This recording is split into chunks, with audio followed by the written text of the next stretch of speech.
You're listening to the School Leadership Reimagined podcast, episode 166. How do builders like us make a dramatic difference in the lives of our students in spite of all the obstacles we face?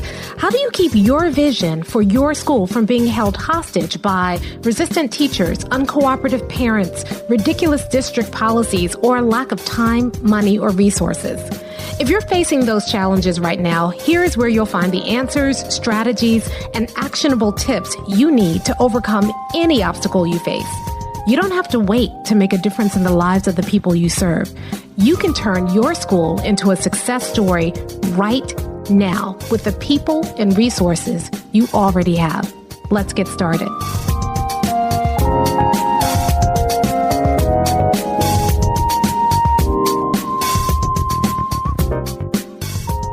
Hey builders, welcome to another episode of the School Leadership Reimagined podcast. I'm your host, Robyn Jackson, and today we are continuing our Summer Rewind series by rewinding all the way back to episode 81 with the cheeky title, Nobody Cares About Your Why.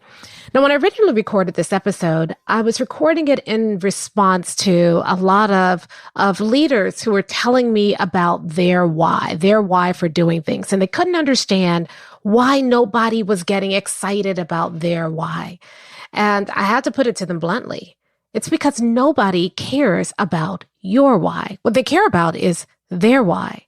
And we were trained to think about our why, and we thought if our why were just compelling enough, other people would jump into it and they'd join us in our why. But the truth is that most people do not care about your why because they're so focused on their why. And if you really want to get people invested this school year, it needs to be less about what you care about and more about tapping in to the things that your teachers care about.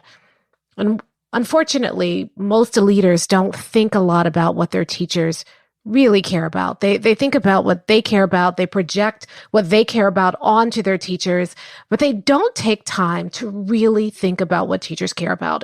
Inside of Buildership University, we do this great training where we talk about how to share your vision story. And the whole framework around that is really about taking time to understand what motivates your teachers and connecting your vision to their motivation. That's how you get buy-in. That's how you get investment, not by trying to convince somebody to leave their why so that they can, magically start supporting your why, but instead taking time to really understand what's driving them, what's compelling them, and then making sure that the vision and the mission and the core values that you establish as a school tap into that. That means that instead of trying to convince them to jump onto your train, you are joining the story that they're already telling themselves in their heads. You don't have to try to wrest their attention away from their own concerns and try to focus them on what you want to focus on. Instead, you can join them in what they're already focused on and help them see that the solution to the challenges that they're facing right now lies in the vision that you've laid out for your school. It's a much more respectful way of dealing with teachers. It's a more authentic way of dealing with teachers because you're not trying to convince them to believe something new. You're tapping into their existing beliefs and you're helping them take their existing motivation and channel it towards the work that you're trying to do for 100% of your students. It's a much easier task. It's a much more rewarding task. And so today on this episode, I'm going to go into why you should be doing that, why you should stop trying to convince people to believe in your why and instead tap into their why. And it's a great way to overcome overwhelm and burnout and to really start the year where people are fully invested in the work you're doing as a school. Now, if you want some help with some of this, kind of understanding other people's whys and connecting your vision to their why, then I want to invite you to join us for some vision workshops we're doing this summer. So this summer, we have decided that because the workshop is so popular, we always do a vision workshop for free once a month. That's one of the benefits you get from joining Buildership University free. But there's such a demand for these workshops that we've realized we need to add more. And so the vision workshops are always free. And the way they work is I spend about the first 5 or 10 minutes kind of doing some teaching, helping you understand what a vision should look like and what it should be. But after that, I spend the rest of our time together working with people one-on-one on a first come, first served basis to help you think through your vision and to help you create a vision that people can be able to kind of find the solution to their why in your vision, to create a vision that truly creates this kind of this shared ownership and an investment and buy-in from your teachers. So if you want to join us for that, the best way to do that is to go to buildershipuniversity.com. And on that page, you're going to see a pop-up with the next vision workshop, and you can sign up and join. And once you click that link, you'll be signed up for the next vision workshop. Now, if you want to know about all the upcoming vision workshops and be able to join, plus any other kind of free bonus training that I do, then the best thing to do is go to buildershipuniversity.com and join the free tier of Buildership University. That way you get access to all of our free workshops, all of our free resources. It's absolutely free to join. It'll always be free to join. So again, buildershipuniversity.com. Now let's go ahead and rewind all the way back to episode 81. Nobody cares about your why. So that's it for the announcements. Now let's talk about this. I know it seems kind of harsh when I say nobody cares about your why, but I got to speak the truth to you because nobody cares about your why. You know, when Simon Sinek first created that video, that TED Talk, that he talked about how companies have to lead with why. Nobody cares about what you do until they understand why you do it. And so he's talking about companies and products, and that language got co-opted in education. Everybody's saying, start with your why, start with your why.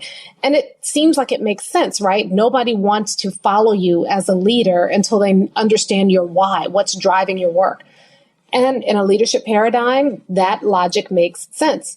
But remember, builders aren't looking for people to follow them. Builders are looking for people to join them in building something better. So I don't care that you follow me. In fact, builders, the best builders build other builders. So I'm not interested in keeping you behind me and my staying out front. I'm interested in our working together, bringing our collective wisdom and talent and expertise together for something bigger and better and greater than either of us.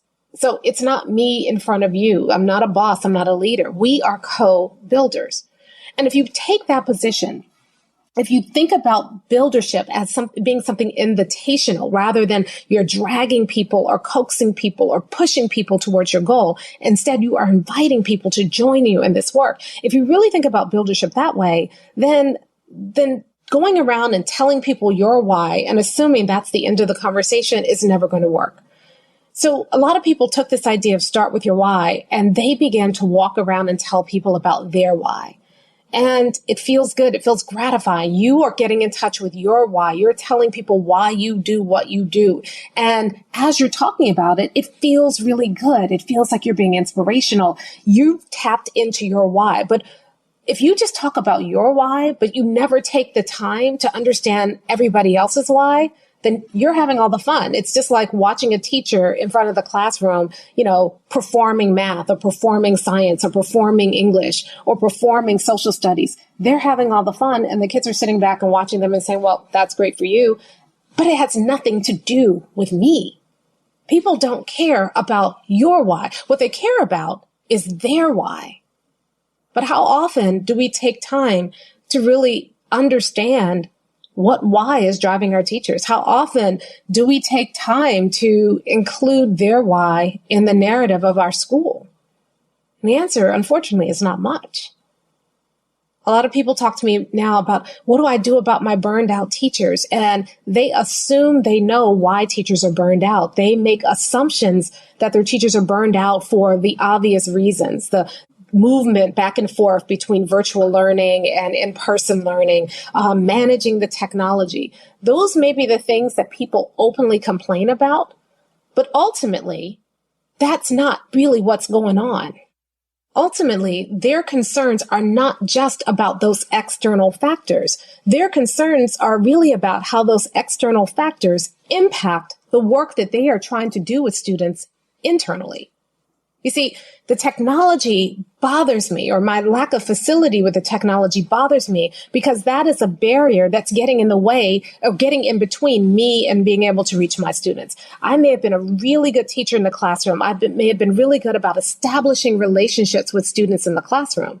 And now on technology, I don't know how to get that same magic.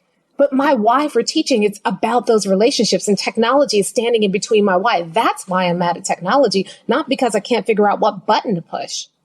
That technological concern, just looking at it and saying, well, I'm unfamiliar with technology. If you just did that, then you're going to give me training around technology without really dealing with my why. And my why has nothing to do with the buttons to push. You could give me a training for an hour and I know all the buttons to push and which things to do and how to get everything up on the screen. And you still have not solved my problem because you assumed that my problem was technology when my real problem is about my why. You see, when Simon Sinek was talking about start with the why, he wasn't talking about starting with your why. He was really talking about understanding the whys of the people we are working with, that we're building, and starting with their why. We assume that teachers are burned out because everybody's working harder now. But that's not the only reason. That's the external problem. The internal problem is we're working really hard, but we're not seeing results. Students are not showing up. Students are not engaged in the same way. So I'm working harder than ever, but I'm not seeing the same results. I'm not seeing that aha moment in students' faces because they're not there. That's the real problem. And that problem speaks to my why, that I want to do work that makes a difference. And I feel like I'm working harder and I'm making less of a difference. Until you understand that and until you can articulate that, no strategy that you use to help boost teacher morale, no strategy that you use to help overcome teacher burnout is going to work. I remember one time I was hired by a school district to come and work with their teachers because they said our teachers are so burned out. They're so overwhelmed. And I'd just written a book called Never Work Harder Than Your Students. And so the district said, I think it's because they're working harder than their students. And so could you come and teach them not to work harder than their students? And I made the mistake back then of saying, okay, I'll come without asking more questions. So I did. I came and I started my presentation with the teachers and was talking about ways to not work harder than their students. And the teachers were just stone faced. There was just a wall. And finally I just stopped and I said, okay, so what's really going on? And the teachers looked to the right and the left, realized that the administration had started the meeting, but like they typically did, they had left somewhere in the middle of the training to take care of more important stuff and they weren't present for the training. So the teacher said, here's the real problem. 3 years ago, they introduced 6 traits writing to us. They told us that it was the way to go into teach writing. And we learned the curriculum. We went to the trainings. We got the materials. And we actually believe in 6 traits writing. We've seen the difference it makes in our students. This year, they come to us and they say they've changed the state test. And so now we're not doing 6 traits writing anymore. And as a result, they now want us to teach BCR. So they want us to throw away everything that we've already done.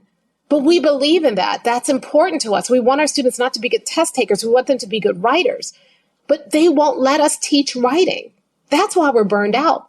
What the teachers were doing is they were sneaking and teaching 6 traits writing, except for the days that they had to do benchmark assessments. Then they'd rush and try to teach all the BCR stuff so the kids would do well on the benchmarks. And then they go back to teaching 6 traits writing.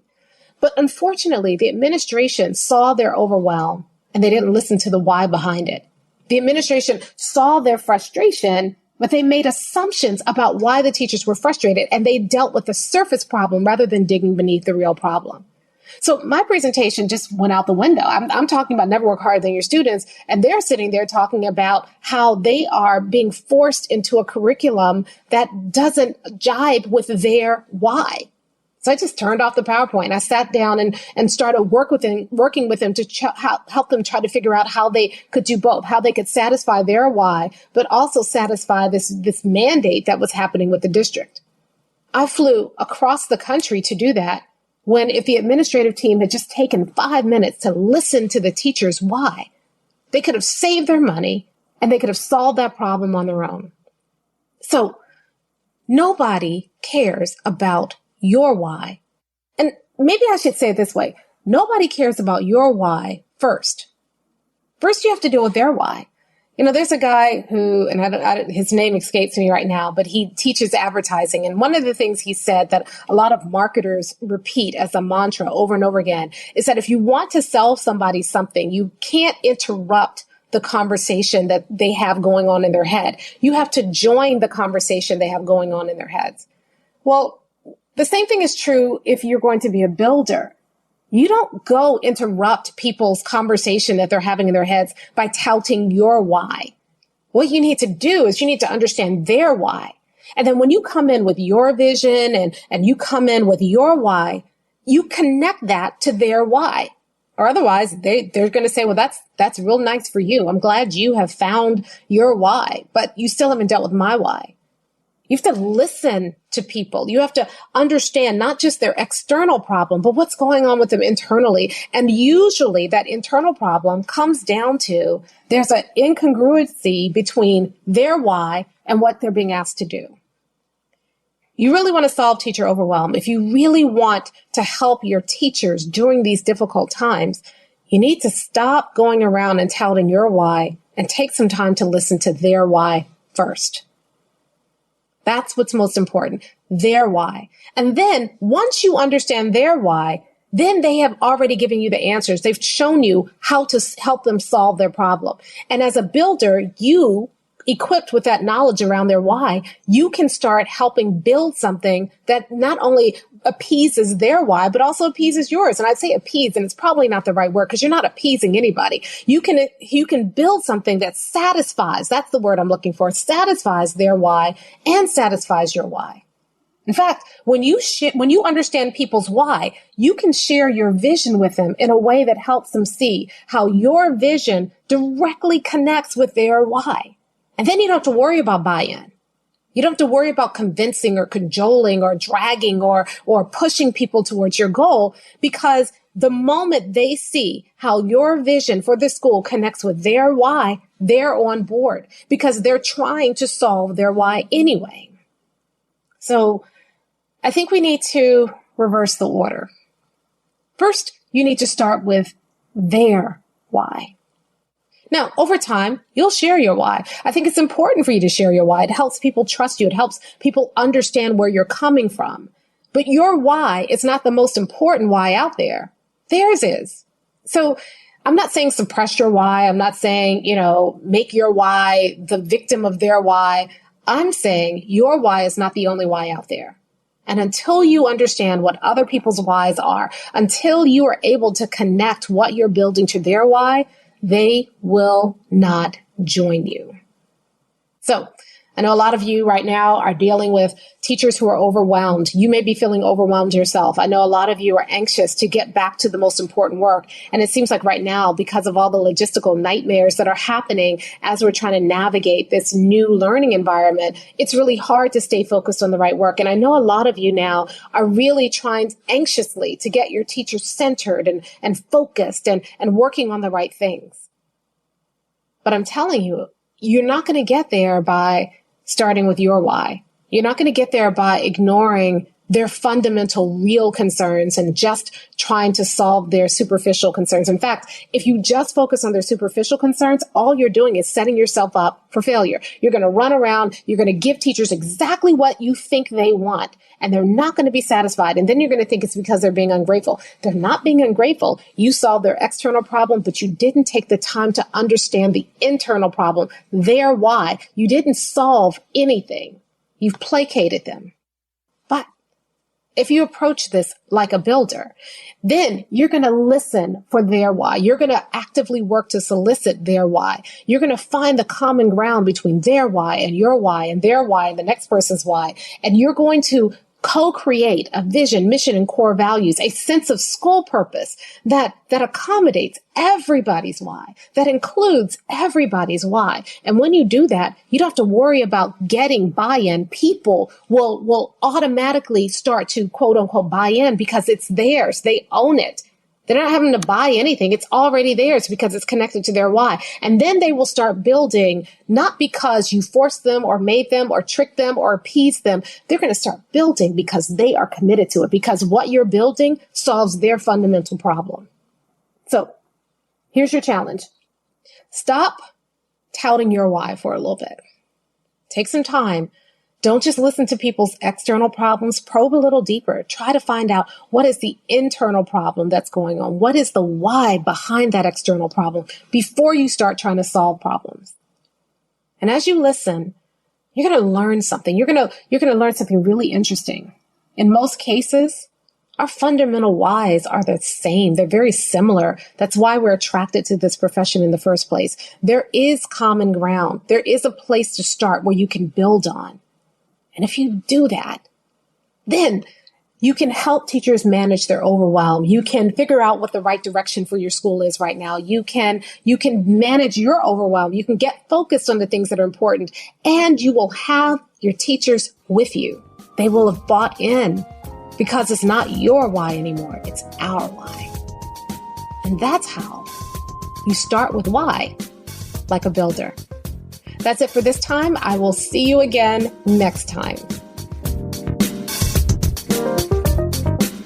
Hey, if you're ready to get started being a builder right away, then I want to invite you to join us at Buildership University. It's our exclusive online community for builders just like you, where you'll be able to get the exact training that you need to turn your school into a success story right now with the people and resources you already have. Inside, you'll find our best online courses, live trainings with me, tons of resources, templates, and exemplars, and monthly live office hours with me where you can ask me anything and get my help on whatever challenge you're facing right now. If you're tired of hitting obstacle after obstacle and you're sick of tiny little incremental gains each year, if you're ready to make a dramatic difference in your school right now, then you need to join Buildership University. Just go to buildershipuniversity.com and get started writing your school success story today.